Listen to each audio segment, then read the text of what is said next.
Ladies and gentlemen, welcome back to City Boys podcast. I'm one of your hosts, Grayson. I'm the second host, Ethan. Sadly, we do not have our third host, Jacob, with us.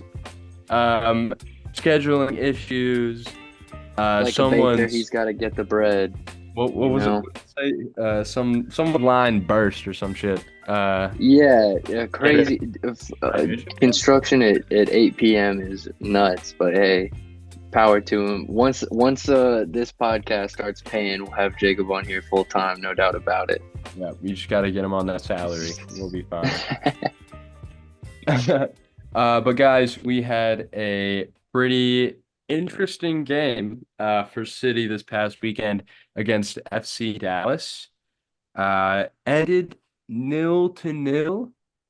So we're gonna talk about that for a little bit, break that down, get into some points, and then we'll see where the night takes us. How about that? Ethan, you want to hit us with some lineups for the week? Sounds like a plan, brother. Like you said, we came to a 0-0 draw this week. A person that doesn't watch the soccer's favorite score line to be like, why do you even watch this sport? But if you got to watch, you know that it was a very exhilarating 0-0 draw. I'm gonna go over the lineups and we'll break down the game. Of course, Roman Berkey starting in net from right to left across the back. We got Thomas Totland, the man for the right back spot. Josh Yarrow returns to the starting 11, as well as Tim Parker. Anthony Markinich fills out the back line, who had a great game. Our two central midfielders, Thomas Ostrak and Chris Durkin, once again, both put in an incredible working shift. Across the midfield from right to left, Rasmus Alm makes his first start of the season. A delight to see coming back from injury. AZ Jackson once again behind Joao Klaus up top. And to finish out the lineup, Mr. Indiana Vasilev, this time appearing on the left side. It was good to see a left-footed player out there. And that was a strong starting 11. Eventually, Celio Pompeu came on for Rasmus Alm at the start of the second half. Looked like a planned substitution just to get Rasmus Alm's legs back under him. Then Kyle Hebert appears for Josh Yarrow. Great to see him return to the first team. Sam Adeniran came on for Indiana Vasilev, which kind of triggers this formation switch for us. And we kind of saw a switch to a 4-4-2, a 4-3-3 to be determined. That's for the tacticians to figure out. And our final sub of the night, Njabo Blom comes on for AZ Jackson, pushes up Thomas Ostrak into a slightly more attacking position where, in my opinion, he looks the most comfortable. But it was a really strong lineup for STL. Not kind of disappointed, really disappointed that this starting 11 could not find a goal, but still a good, solid performance from the boys. Yeah, and it wasn't for a lack of trying, guys. It had to be like, I don't know, maybe a record for 27 shots in one game with none of them going in. I know, I think it was the other day, Brentford had a Premier League record of 31 shots against Manchester United. So that's four off of this stat line. I mean, 31 is insane. 27, just four off. That's still crazy. It's one less shot than Tupac took, I'm pretty sure. And this was a tough. I was very props to the FC Dallas keeper Paez, who did earn himself a team of the match day performance. He earned an 8.9, and frankly, it was deserved. I think he made 6 saves. Seven saves. Uh, seven, like he had to stand on his head for FC Dallas, and yeah, great performance from him. I was definitely gonna say this match day was match day of the keepers. It was Martin Paez, Dutch keeper versus Roman Berkey, our Swiss boy. I mean, yeah, Paez had 7 saves, 10 recoveries, earns him a player of the week spot. Berkey didn't have the numbers, but I mean he went match for match on like insane saves. There was a couple that come to mind. Sebastian Lletget, 1v1 Uh, Last second, Berkey's able to like flick it up over the net with his wrist or something. Oh my God. Yeah, crazy reflexes. Roman Berkey has had to do just a little too much for my liking already this season, but the saves that he have made have been top quality, like pulling a rabbit out of a hat. He has been unbelievable this season. Yeah, I think it's in. Yeah, it just goes to show like both keepers had an insane game with both teams having XGs above one. St. Louis with an XG of 1.95, Dallas with an XG of 1.3. So, although XG shows that maybe St. Louis should have had two goals and ended with zero, maybe an issue with finishing, but Dallas also could have easily put a couple goals past us as well. So, I mean, goes to show keepers had an amazing game. But note on finishing. Yeah, 27 shots with zero goals. Maybe an impressive number, but yeah, not good for our finishing percentage. We had 17 shots inside the box, 15 shots off target, um, nine corners. So it even maybe starting to look like we were struggling to score from set pieces now too. Yeah, it's crazy. I mean, the only thing that like really gives me a little bit of hope here is that our XG from open play was actually pretty decent. Like, so yeah, XG was 1.95, should have had two goals, possibly. But from open play, that's 1.51. Like, that's pretty solid for us. Like, as we've seen in the past couple games, haven't been Yeah, looking too dangerous. I feel like that number is pretty high for St. Yeah. Louis City. I think that we're accustomed to seeing our XG be less than one, and we still manage to squeak out two, sometimes even three goals. So I think that it is a good sign, and it's a good sign that we are taking 27 shots. But if we can't score a goal from that, it is for nothing. Um, and some of the shots that I'm thinking of that didn't hit the target, like Sam Adeniran's outside of the foot chance late on in the Uh, game that could uh, potentially seal us the game, and it doesn't manage to hit the target. It is frustrating to watch. I am confident that Bradley Carnell is giving our strikers pep talks at practice because they are working hard. It's not for a lack of effort, but yeah, I mean, hell, if we're frustrated watching it, I can't imagine how frustrating it is to live that out. oh yeah, of course. I mean, every soccer player has been every forward, of course, has been in the moment where you're scoring goals and then for some reason just nothing seems to go in. Um, I think as me and Jacob were talking before the episode about, I think at some point the floodgates have to open. I think Jack Klaus, we've seen his quality this last year. Adeniran, we've seen it this season, we've seen it last season. Both these guys are incredible forwards, great strikers. Vehicles will come. It's a rough patch, obviously. It's not too great, but it'll come. It'll come. And Yeah, I have faith in our boys. We know, and another positive sign, João Klaus and Sam Adeniran look very dangerous up top together. When we did end up switching to a two striker formation, I thought that Sam Adeniran occupied wide spaces really well and got in behind really well. The injection of his speed and physicality late on into a game can just be so. I mean, it shifts the momentum of the game immediately in our direction. So I do have faith in our guys, but yeah, in the meantime, the if the goals aren't coming from Celio, then they have to come from somewhere. mhm. I do think our midfield had a pretty decent game this week. Impressive match for both Durkin and Ostrick. I know we were a little mad at Ostrick for the past performance. He did have much better. He had six shots this week, taking a lot of pot shots from outside the box, testing Paez. They were good chances. Surprised one of them did not sneak through, but I was pretty impressed with how much he got forward this week. Um, and yeah, we actually won 19 of our aerial battles. So that was nice to see like a pretty dominant. Midfield, we got to see Blom and Durkin come in there in the end with Ostrich pushing out wide. So yeah, decent midfield, decent While defense.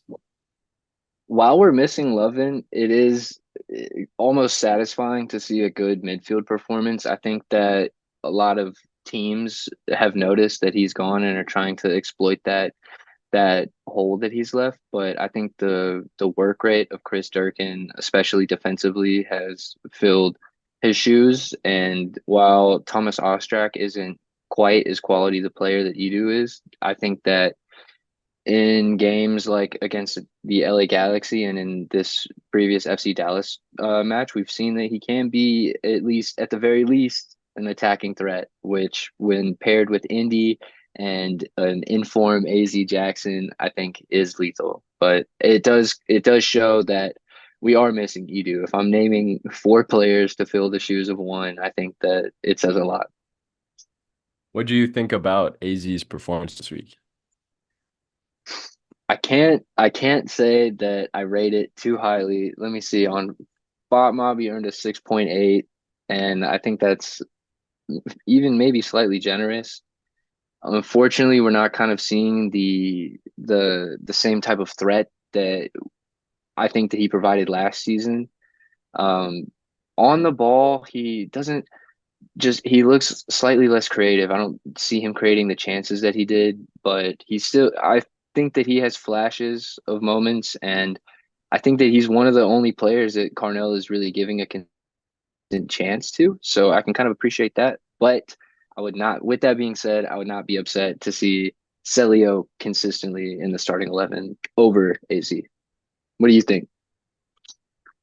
I agree with that. I think Celio has really put his money where his mouth is this season, just backing up the minutes that he's earned this season with goals, both creating and Yeah. finishing. He's been fantastic. Always a threat, not afraid to run at people, push their buttons, earn a penalty, but he doesn't dive. I have so much respect for that man. Yeah, you gotta So love it.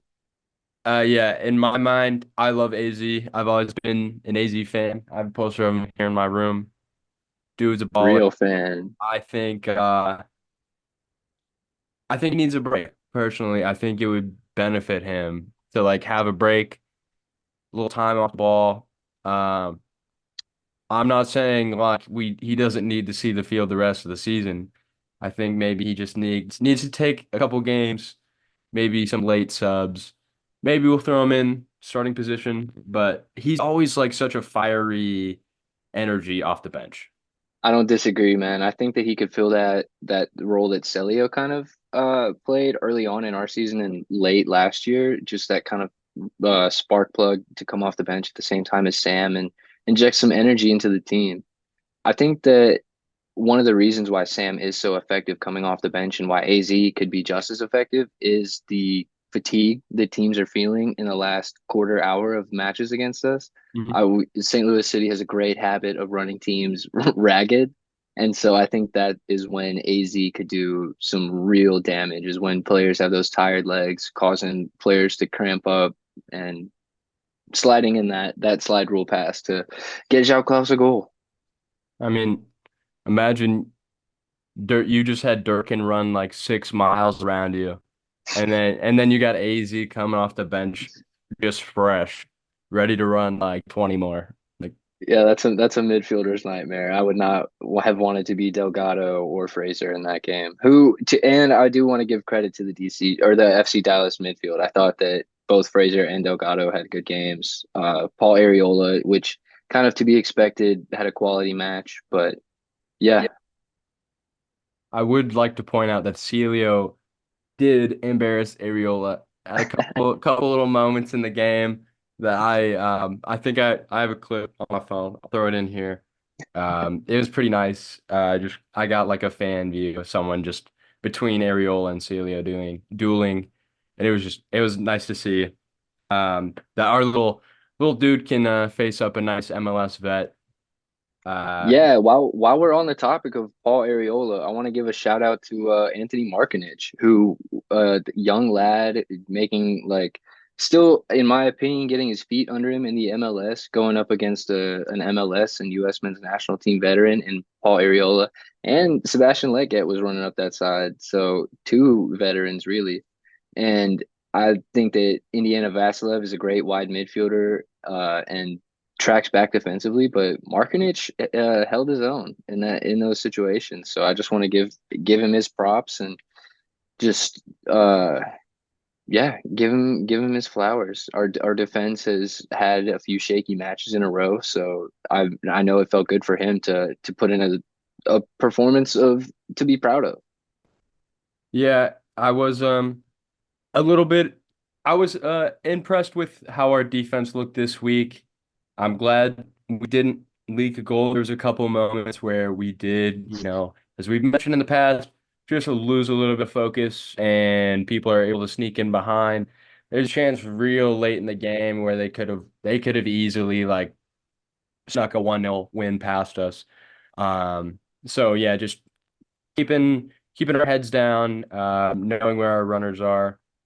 That's something that we continue to struggle with. But other than that, great games from Arcanic, Totland, and Parker.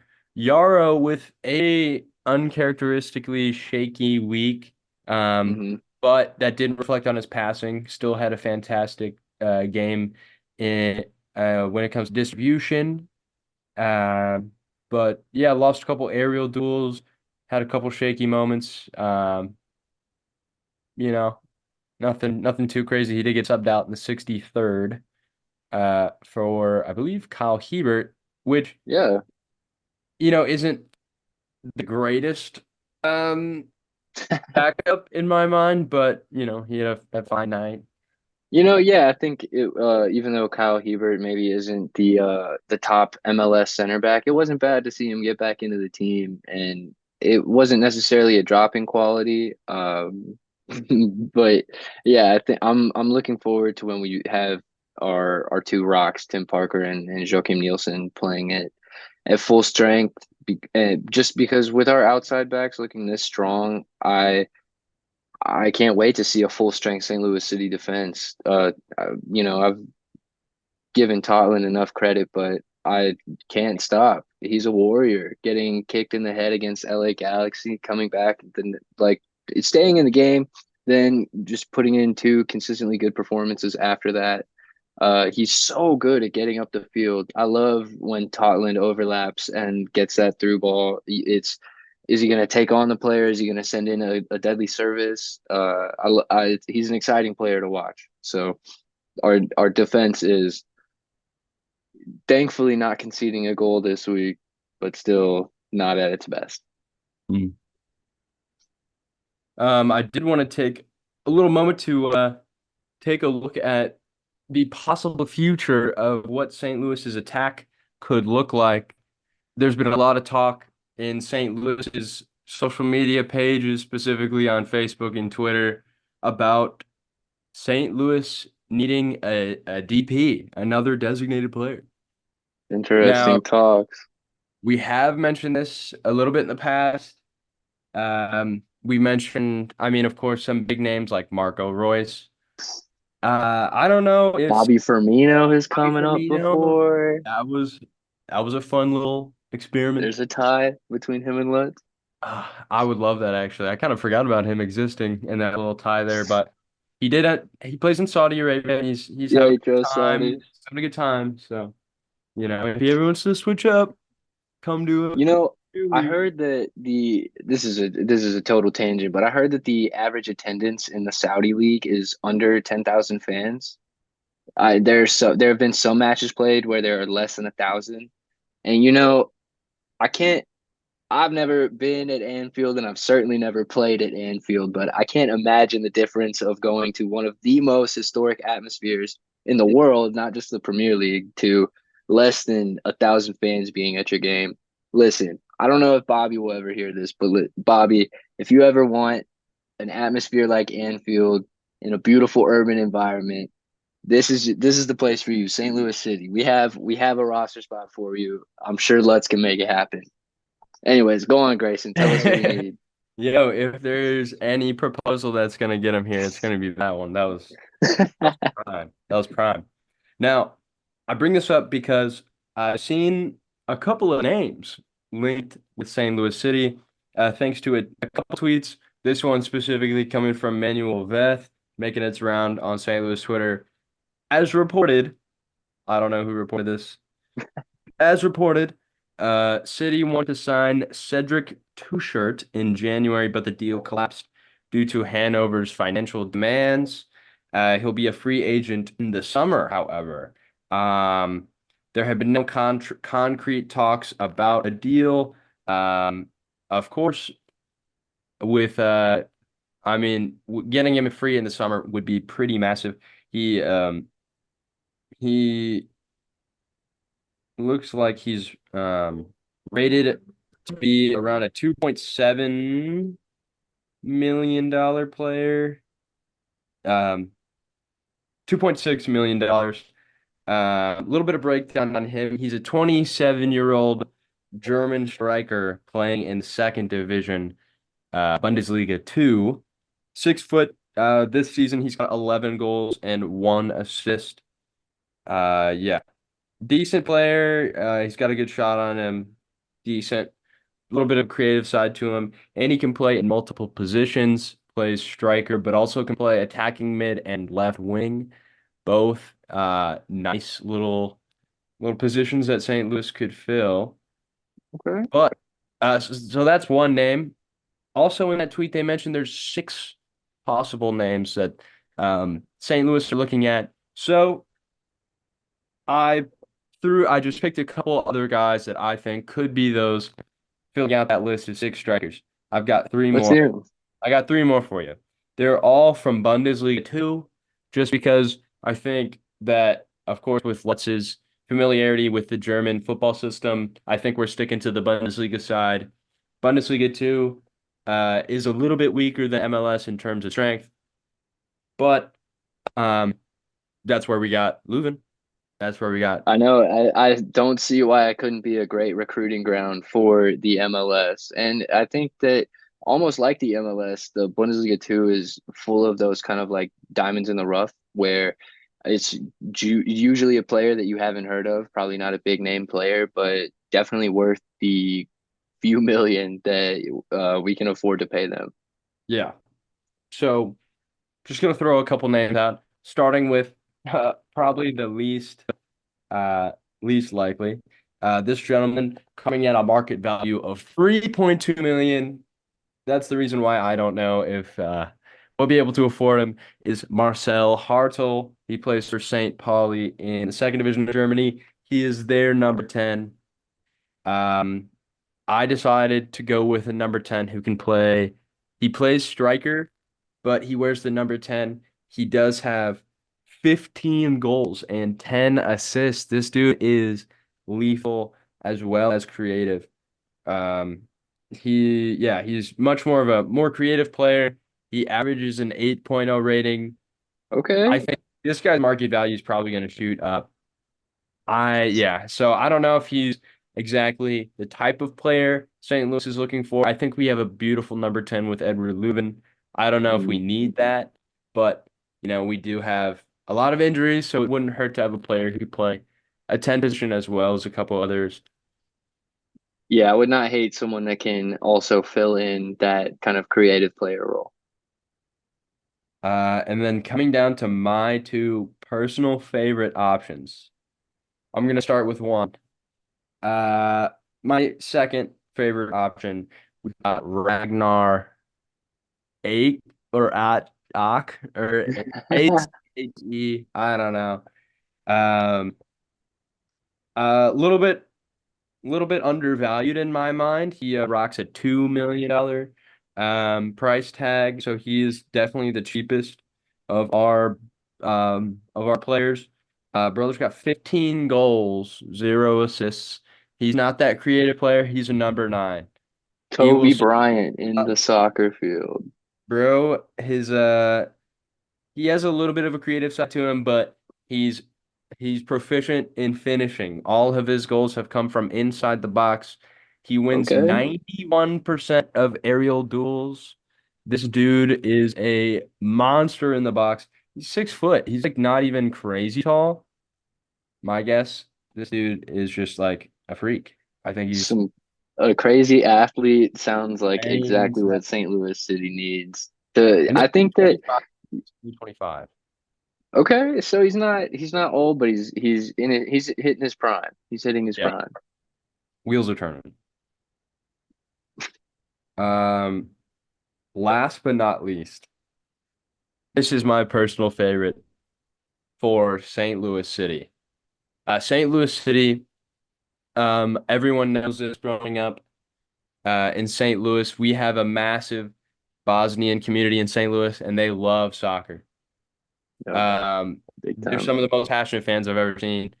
Um, when I fell in love with soccer in St. Louis at the Manchester City versus Chelsea game in 2014, I remember all the Bosnian fans were there. They were deep.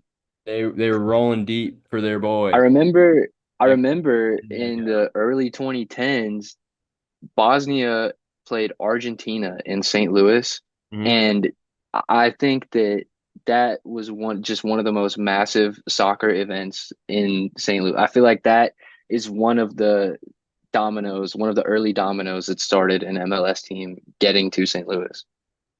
Yeah, so I'm actually a decent amount surprised that we haven't gotten to see a lot of Bosnian talent entered in the St. Louis side. We do have Selmir Pedro. I think he's a right back who's out on loan Yep, currently. Um, but so I found a little Bosnian talent hidden away at Hertha Berlin in Germany. Familiar side. I'm pretty sure that's where we got Edward Leuven from. believe Um, so. Either Edward Leuven or Nilsson. Um, one of the two. But either way, so he's rocking a $2.7 million market value. He's 6'1" striker from Bosnia with 18 goals and four Whew. assists. He scores and he assists. Decent amount of chances created and compared to other strikers in the league. And he's not afraid of the ball. He touches the ball more than any other striker in the league. Great finisher. Harris Tabakovic.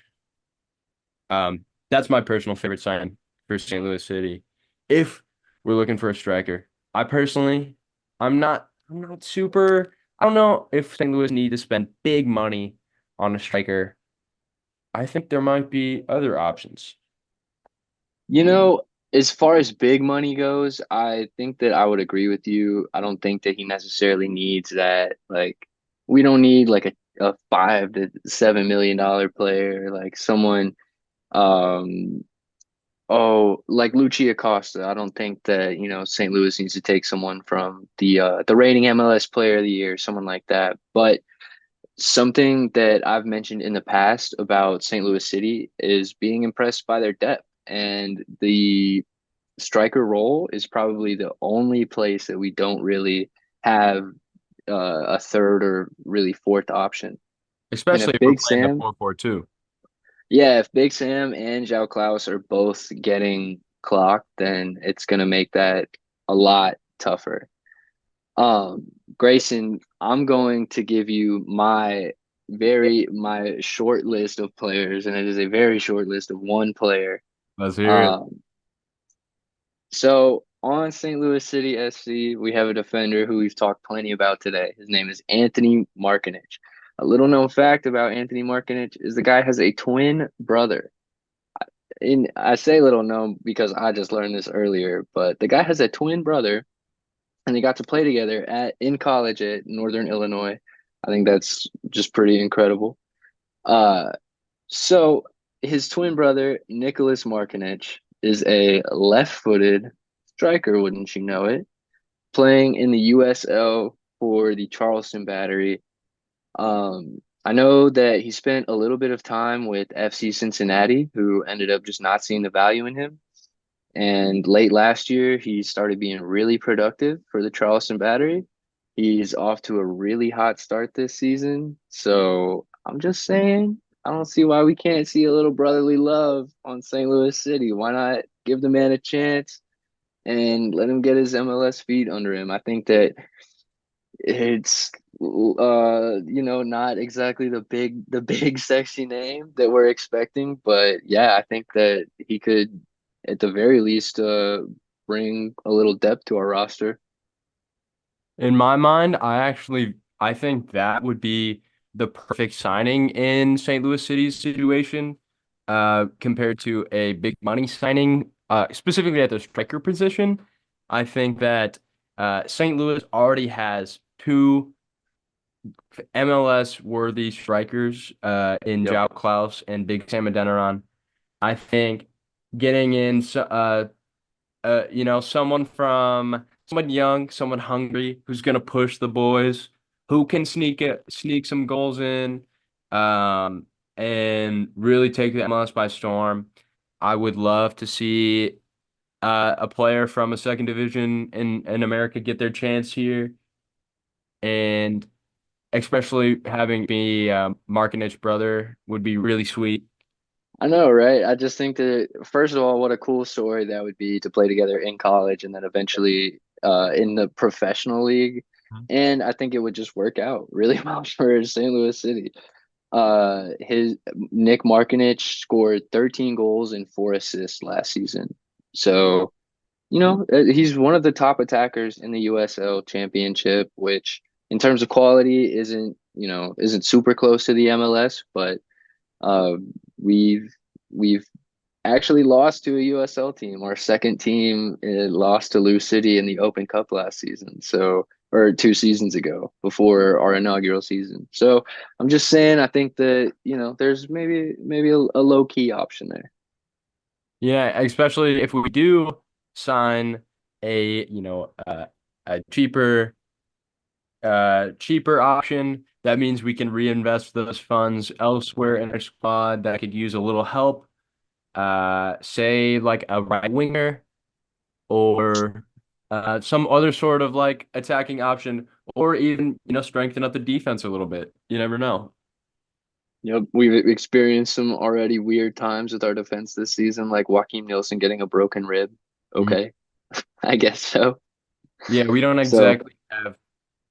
Like, I feel like our center backs are kind of in a similar position to our strikers right now. Like, we have a couple big names, like mm. Josh, Parker, and Nilsson. But once those guys are injured, and this start of the season, multiple of those three have been injured, it kind of really stretches out our back line. A lot. Uh, so Yeah. I am grateful to our wingbacks for not getting injured, knock on wood. Yeah. Um, yeah, like just please guys keep up that streak. Uh and we'll things will turn around as we go. But yeah, those are just a couple options to help St. Louis City turn our luck around.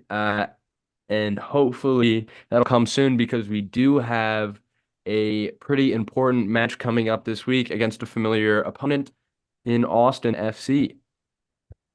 Yes, sir, Grayson, we do. As I'm sure you all remember, we played them earlier on in the season in Austin. Now it's time for the return leg, the second meeting, this time at City Park. And thank goodness it is. We're going to be playing on a Sunday afternoon, which I thought was interesting. So No Saturday fixture this time. But yeah, last time we played, we drew 2-2.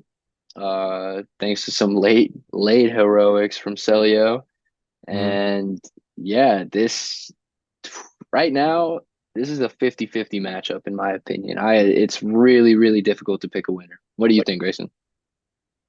So, um, something that we were a little bit confused on last time in our match preview versus Austin FC. Sebastian Juicy is in fact part of Austin FC still. He was injured, I believe. Yep. So he had not made an appearance yet for them last time we played. He is back, however. He's very back. He's very much back.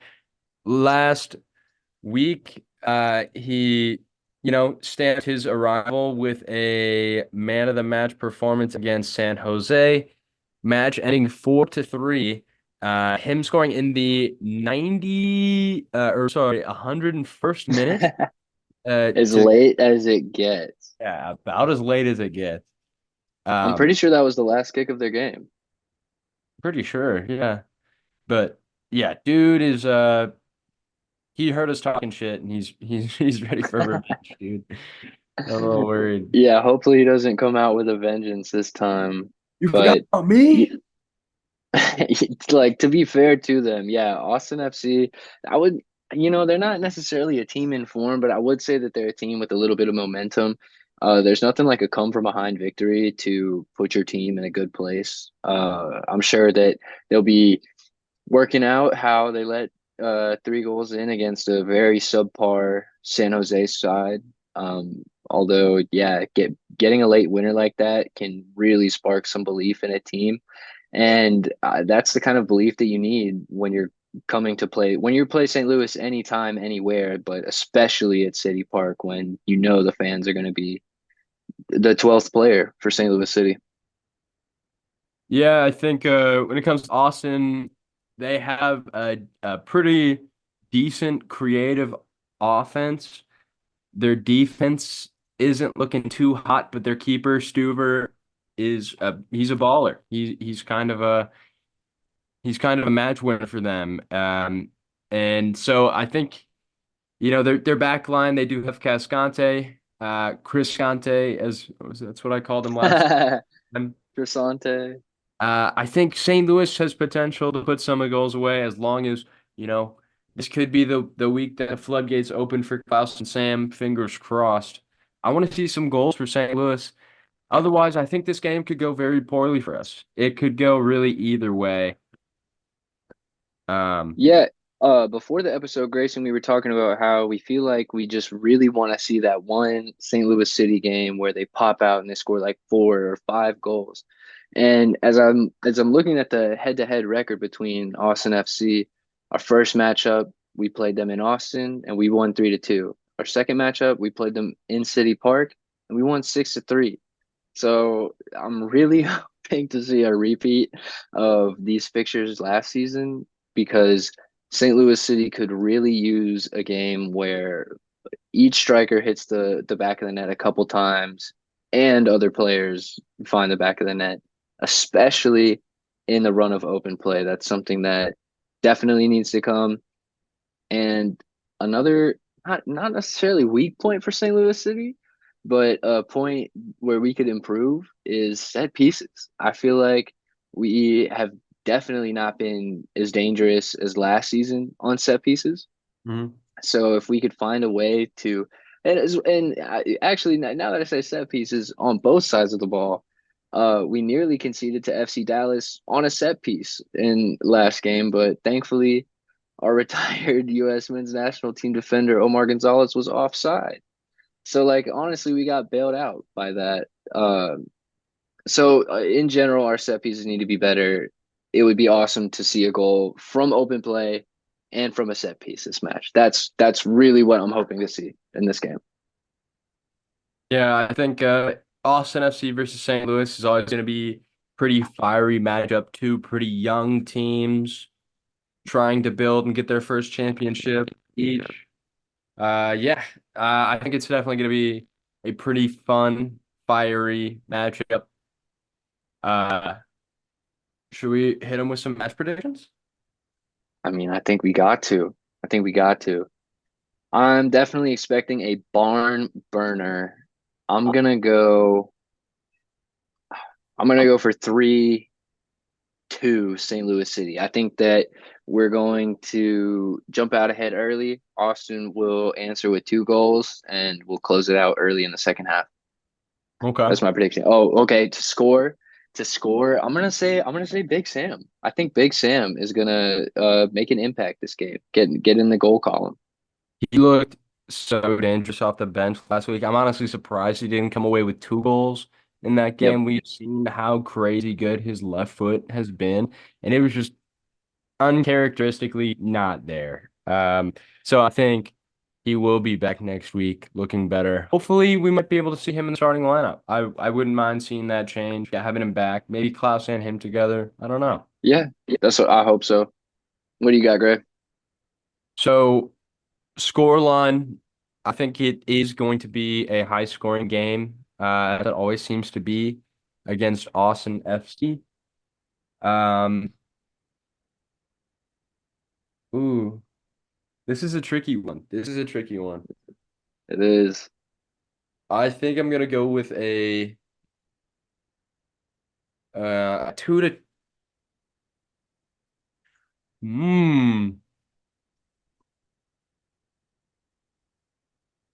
3-2. 3-2, huh? 3-2 St. Louis. Okay, I hope I so. don't know if that's the most realistic, but that's what felt good coming out of my mouth, and I think it's gonna happen. Something has to change in the So, city. I don't know if those changes have been made. We'll see. who do you first before I ask this question? Who do you have to score? I think Celio gets he scored last time. I think he scores again. I like that. The I goal, like that pick a lot. his back line. Grace, my question for you and I suppose our audience is let's assume the worst right now. Let's assume that Austin get the better of us and they outplay us, they beat us. Which is not like the most crazy thing. Yeah, That's yeah, very possible. It's it's very possible. like St. Louis City is not in the greatest run of form. Austin has some momentum where it's like I'm very, very glad that we're playing at home. But let's assume that we add a second loss into our column. Do you think that drastic changes need to be made? Do you think that that's the time, or do you think that we're still getting our feet under us and riding the ship? Ah, dude, that's so hard.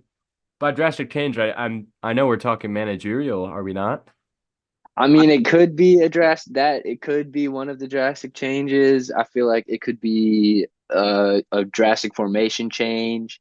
I don't think we're gonna change up the style of play anytime soon, but maybe like switching to a 3-4-3 formation. But I mean, a managerial switch could be on the cards. I personally would not say that we need to do that. I know that one of the three city boys is not very hot on Bradley Carnell right now. I wish that I could hear Jacob's perspective on this, but I don't think that Carnell's in the hot seat at the moment. I think that I trust his style of play and that he'll put our guys in the right positions to be successful. But with that being said, I think that if if we lose against Austin, then he's not called into question, but I think that more of the spotlight will start showing him. Yeah. I think it is tricky sometimes to look at our formations just because, or to judge Bradley Carnell. I mean, he is dealing with some pretty important absences in the starting lineup. So really, I like to judge managers. I do judge them a little bit by their starting lineups, but I also really judge how they try to adapt during the game and how our game plan really works out. I think most of our game plans have worked out. There's been a game here or two that we've definitely gotten outclassed. Mhm. Um, but a lot of our struggles do come from like not finishing. Um, Obviously, I think we showed a really positive result against Austin because we fixed an issue in chance creation from open play, Yeah, but we it were was clinical in the right moment. we're just we it the whole we fixed part of the problem, not the whole problem. Yep. Um, so there's like positive steps being made. So yeah, on my end, I'm supporting Bradley Carnell. I've really liked him so far. Um, of course, when I first heard the name, I was like, "Who?" Same. Same. But like I am really happy with how he's led the team so far, especially with his I remember especially with MLS, we don't get the best press coverage like we would in like the Premier League, Champions League, so we don't get to see what's Yep. going on behind the scenes a lot. But we did get to see like on field at the end of last season one of Bradley Carnell's team talks, and it was like no bars hold. Like he was like cursing, and you could feel the emotion and like the power in what he was saying.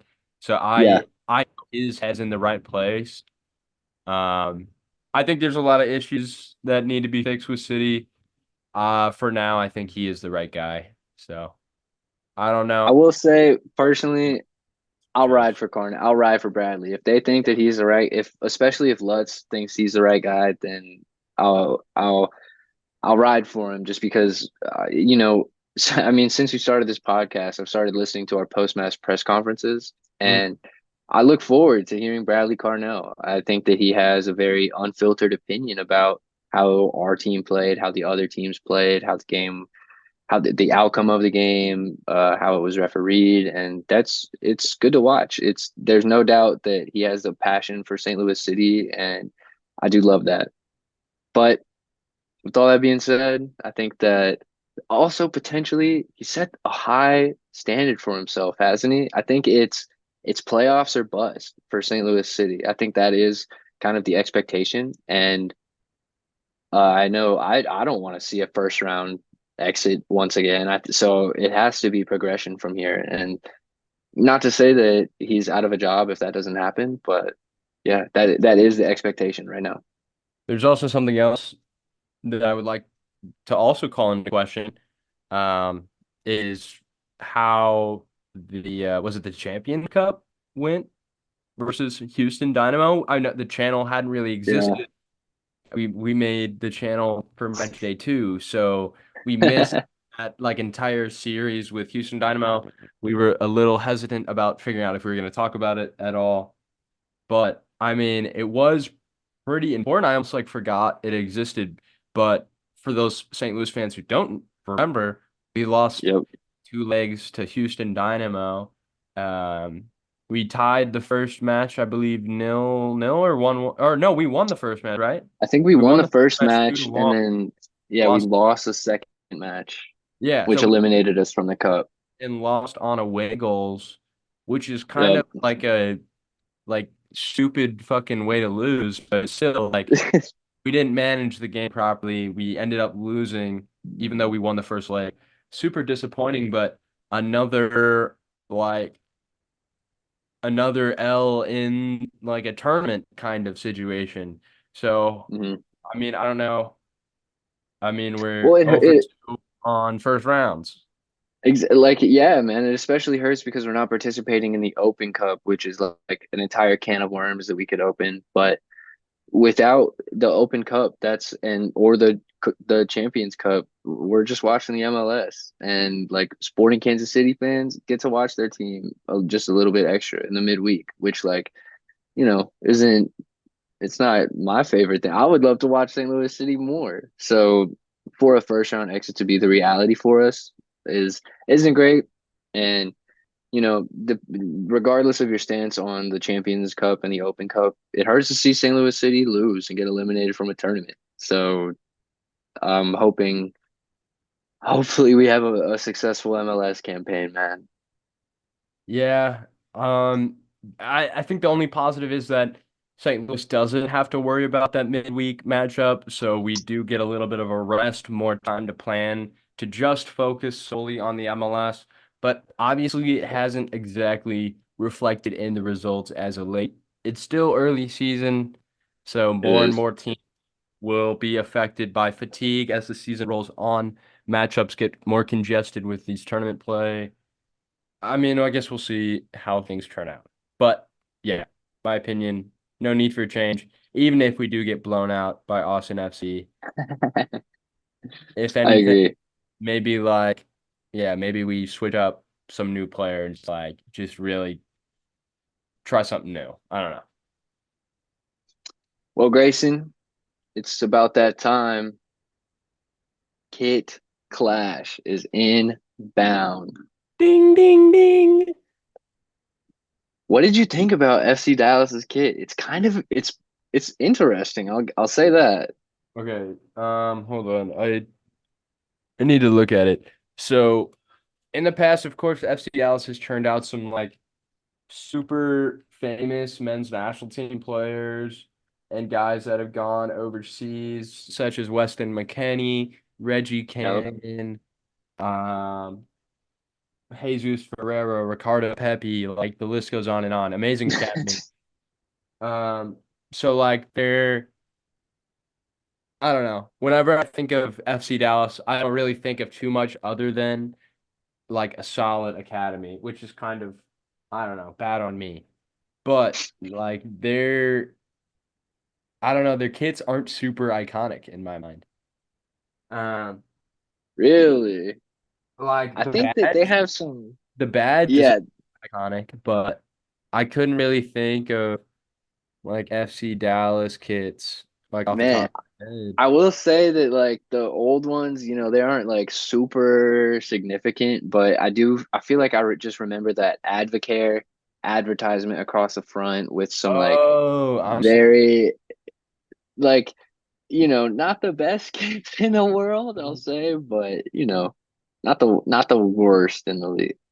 I don't know. I just think they're just kind of bland. Like, I don't know. They're always red, white, and blue, just like Yeah, different lines, different designs. Like, we get it. You're American, you but know. like, I don't know. I want to see something like cool with the bowl or something. Like, throw like some like a big like horn design or something on there. Like, That's a good shout. I don't know. Just like try something new. But yeah. So in my mind. Nothing too crazy. I mean, the kits that obviously we're talking about this week are kind of neat. They're something new.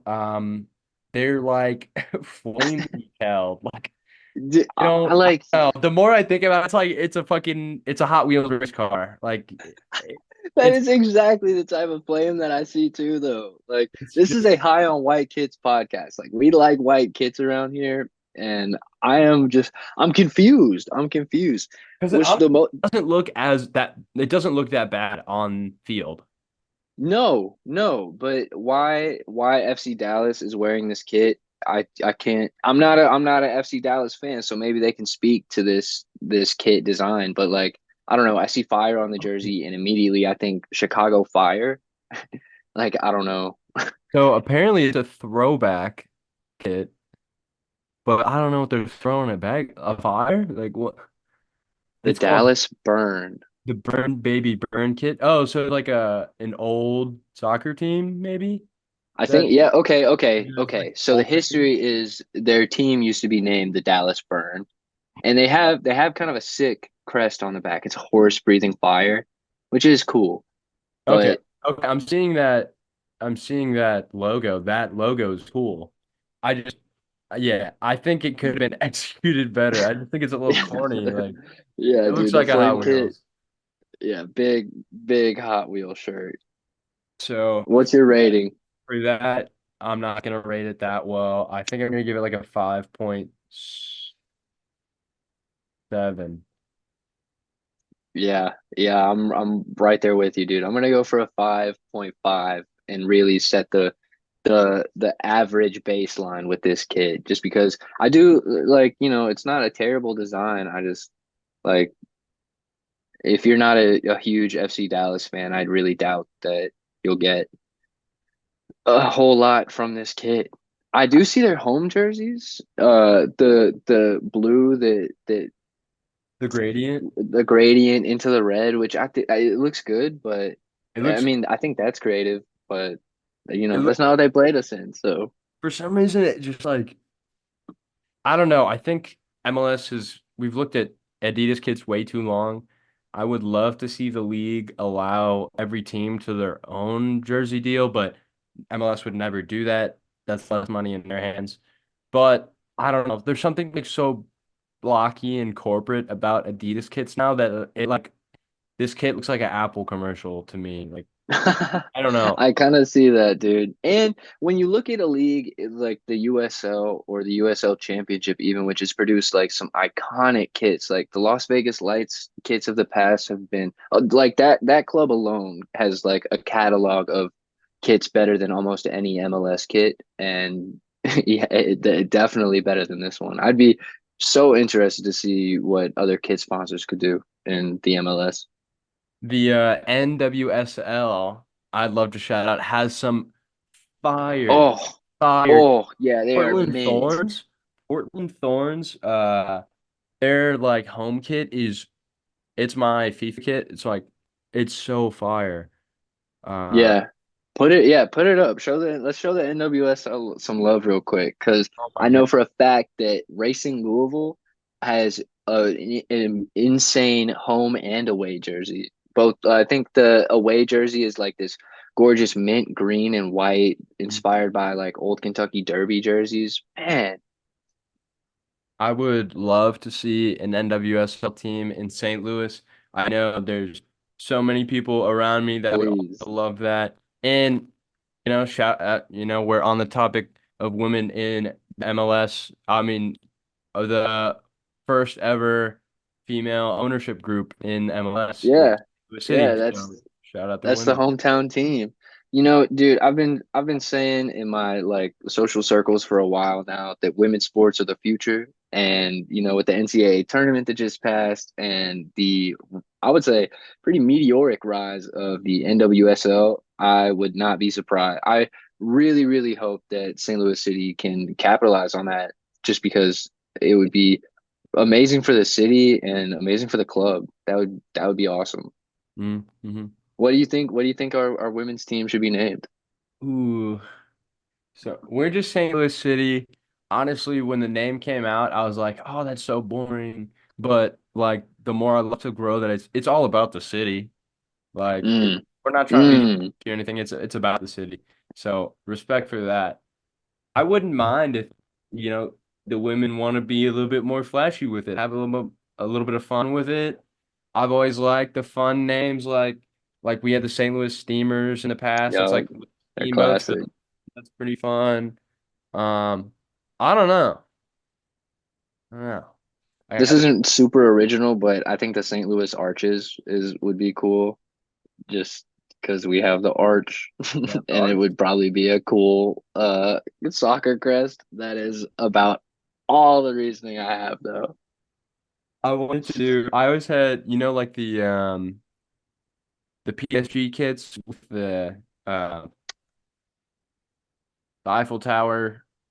Yes, I always kind of yes. pictured that with like the arch on it and having Dude, that like would be a cool ass kid.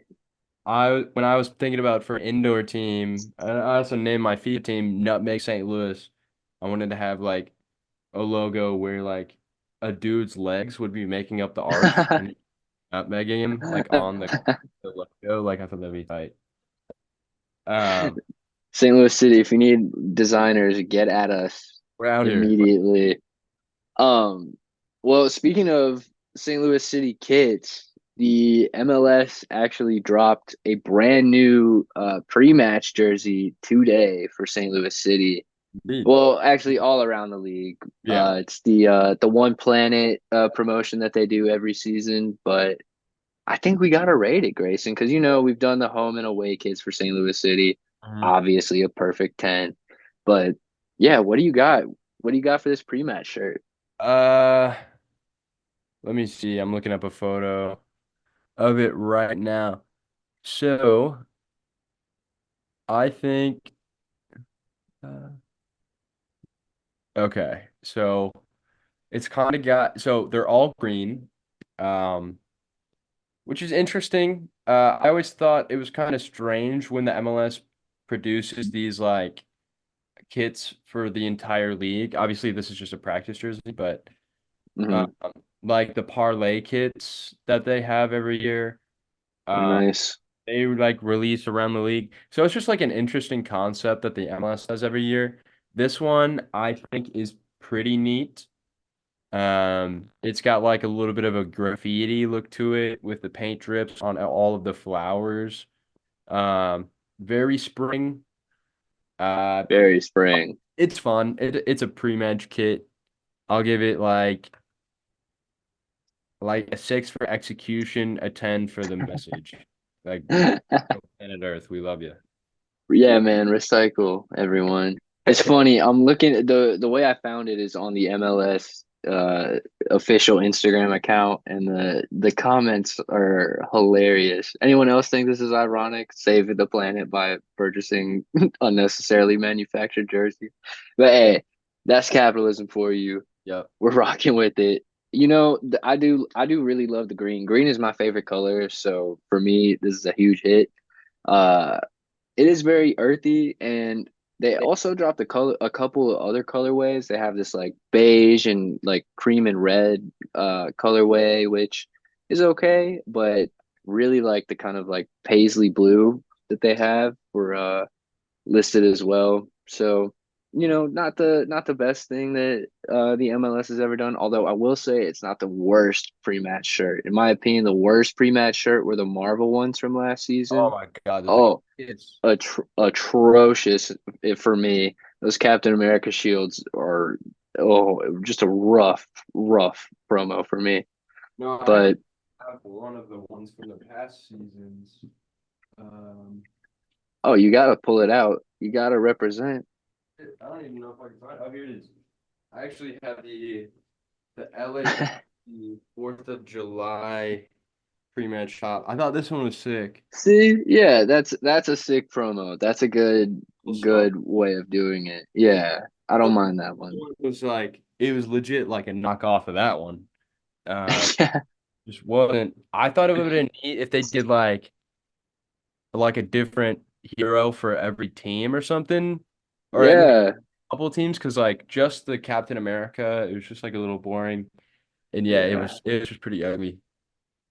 Wasn't Well, in my mind. the first official MLS collab this season is just above average for the City Boys. Yeah, yeah.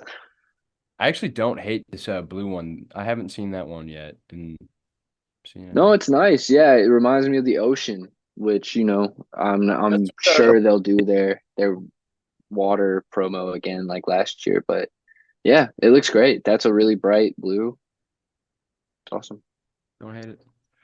Well, quick little update. I did get a text back from Jacob. He has his match prediction.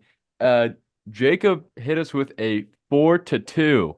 I'm Okay. assuming he's coming out with that St. Louis dub. I would love to see a 4-2. I don't think we're keeping a clean sheet. I don't think I don't think they are either. Yeah, no But chance. No yeah, chance. we'll see who comes out on top, who comes out on top after the shootout, after the smoke clears. Hopefully it'll be us. Hopefully it'll be us. Any last thoughts, Jacob? Or fucking Ethan? My last thoughts are that I'm excited for Jacob to be back. I'm fucking happy to be back, dude. I missed last week. I was out traveling out west, but I'm back. I'm glad to be here. Dude, I love talking about St. Louis City with you, man. What can I say? That's all I got. Oh, it's always a good time. Always a good time. I hope you guys love it as much as we do. Uh, we'll be back next week with another 3 points. St. Louis City will be back with 3 points as well. Actually, Grayson, I do have one more thing before we Oh, leave. Next next week, we're going to be previewing St. Louis City versus Sporting Kansas City. We are 2 weeks away from a big rivalry match, one of the best rivalries in the MLS already. And it's only a year old. I can't wait for that episode. It's going to be a banger. honestly, I'm nervous. I know St. Louis fans have a lot riding on this game.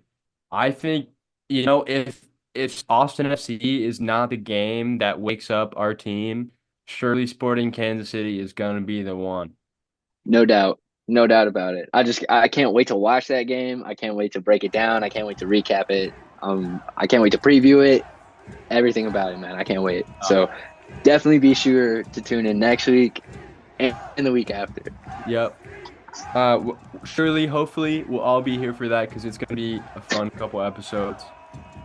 Ooh, I'm already pumped. That's exciting. Man, we'll see you guys next time, man. All right. Love y'all. Peace.